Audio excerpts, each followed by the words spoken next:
Tapi dari film itu dia dapat mengambil sikap dalam kehidupannya.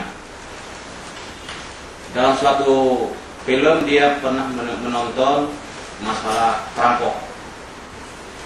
Jadi di saat itu dari hasil film itu dia dapat ada suatu perampok yang ingin merampok rumah tangga tersebut. Kebetulan cuma anak itu yang ada di rumah, sehingga bagaimana dia minta tolong, dia putarlah kaset sirine sehingga perampok itu pun jadi lari. Di situ salah satu timbul kecakapan hidup. Nah, yang saya ingin tanyakan kepada Pak Said, untuk di lingkungan kita khususnya di Aceh Barat, kami selaku kepala SD dan MI, mungkin ada konsep dari Bapak mengenai life skill pada anak-anak kita.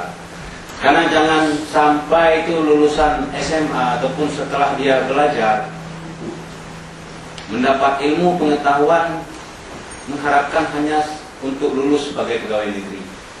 Tapi bagaimana kita ciptakan dari fondasi dasar dari SD ataupun MI sudah kita tanamkan life skill ini, Pak.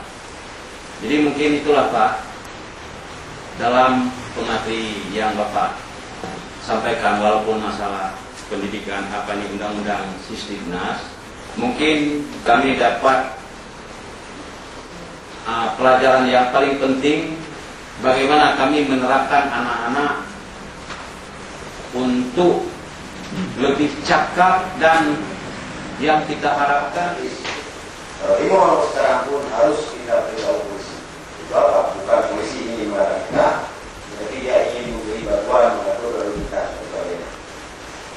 Ya, jadi inilah kesempatan kita untuk kita sampaikan apa yang kita inginkan. Nah, yang pertama mengenai Pak Lusiar dari SD 22. Karena itu memang sebuah perlawanan, mungkin sebuah sikap yang sangat berat dihadapi oleh murid pada saat itu.